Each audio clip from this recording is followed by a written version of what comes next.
Hello everyone, आज हम पढ़ने वाले हैं फ्रूट के बारे में। आज हम देखते हैं फ्रूट का स्ट्रक्चर और फ्रूट किस तरीके से दिखाई देता है। तो सबसे पहली चीज, फ्रूट बनता कैसे। तो आपको बता दिए हैं, फ्रूट का डेवलपमेंट होता है वो बनता है ओवरी से। जो ओवरी होती है फ्लावरिंग प्लांट के अंदर, उससे क्या बदलता है, वो बदल जाता है फ्रूट के अंदर। और जो ओव्यूल होता है, ओवरी के अंदर जो ओव्यूल प्रेजेंट होता है वो बदल जाते हैं सीड में। ठीक है, तो प्लांट के अंदर ओवरी से फ्रूट बनता है और ओव्यूल से बनता है आपका सीड। अब ये होता कब, ये तब होता है जब फर्टिलाइजेशन हो जाए। ठीक है, आफ्टर फर्टिलाइजेशन, आफ्टर फर्टिलाइजेशन, जब फर्टिलाइजेशन हो जाएगा then formation of fruit begin. ठीक है, जैसे फर्टिलाइजेशन हो जाता है, फर्टिलाइजेशन होने के बाद आपका फ्रूट का बनते हुए दिखाई देता है। आफ्टर फर्टिलाइजेशन, फर्टिलाइजेशन क्या है, मेल और फीमेल गैमेट यानी पोलिन ग्रेन और ओव्यूल जब फ्यूज हो जाते हैं तो फर्टिलाइजेशन होता है। और फर्टिलाइजेशन से जो ओव्यूल होगा वो सीड में बदल जाएगा, जबकि जो ओवरी होगी वो फ्रूट के अंदर चेंज हो जाती है।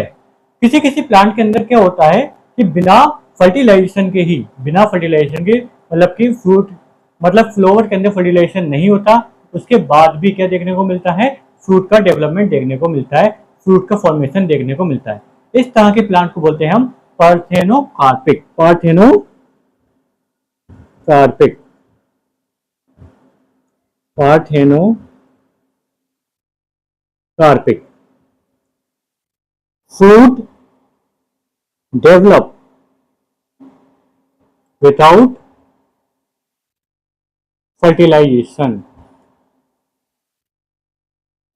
मतलब बिना फर्टिलाइजेशन के अगर किसी प्लांट के अंदर फ्रूट बन रहा है तो उस फ्रूट को हम बोलते हैं पार्थेनोकार्पिक फ्रूट, यानी पार्थेनोकार्पिक फ्रूट उसको बोला जाता है। ठीक है, फ्रूट के अंदर दो चीज देखने को मिलती है। फ्रूट जो बनता है वो ज्यादातर दो चीजों से मिलकर बनता है।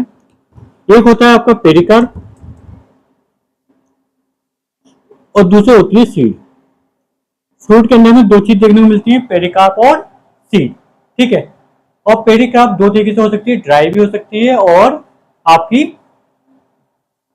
सूखी भी हो सकती है, यानी फ्लेसी भी हो सकती है। ड्राई और फ्लेसी दोनों देखने को मिलती है। ठीक है, अगर पेरिकार्प फ्लेसी है और ठीक है मोटी भी है, साथ में फ्लेसी भी है, तो उसके अंदर हमें तीन पार्ट और दिखाई देते हैं। पेरिकार्प फिर क्या हो जाती है, तीन पार्ट में डिवाइड हो जाती है। पेरिकार्प क्या होगी, तीन पार्ट में डिवाइड होगी। अगर कैसी है, वो थिक और फ्लेसी है। अगर पेरिकार्प आपको थिक और फ्लेसी दिखाई दे रहा है तो उसको हम तीन पार्ट में डिवाइड कर देते हैं। सबसे पहले epicarp, mesocarp and the last endocarp.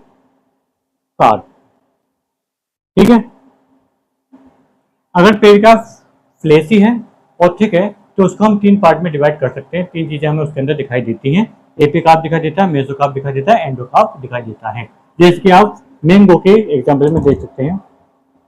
Mango का अगर आप फ्रूट देखोगे, मैंगो को अगर आप देखोगे तो सबसे ऊपर का जो कवर होता है, छिलका जो होता है, उसको हम बोलते हैं एपिकार्प। क्या बोला जाता है उसको, एपिकार्प, यानी कि सबसे ऊपर का जो छिलका होता है जिसको हम हटा देते हैं उसको बोलते हैं एपिकार्प।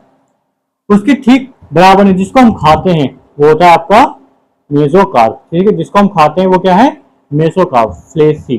ये कैसा होता है, फ्लेसी होता है। ठीक है, जिसको हम खाते हैं। उसके बाद एक लेयरिंग देखने को मिलती है सीड के ऊपर जिसको बोलते हैं एंडोकार्प। ठीक है, सीड के ऊपर एक रफ लेयरिंग देखने को मिलती है जिसको एंडोकार्प बोला जाता है। ठीक है, और इसके एग्जाम्पल क्या क्या है, इसके एग्जाम्पल है मैंगो और कोकोनट। कोकोनट के अंदर और मैंगो के अंदर हमें इस तरह की लेयरिंग देखने को मिलती है, यानी एपिकार्प, मेसोकार्प, एंडोकार्प देखने को मिलते हैं। और जिसके अंदर फ्लेसी मेसोकार्प होता है उसको बोलते हैं ड्रूप फ्रूट। कौन से फ्रूट कहलाते हैं वो, ड्रूप फ्रूट्स कहलाते हैं।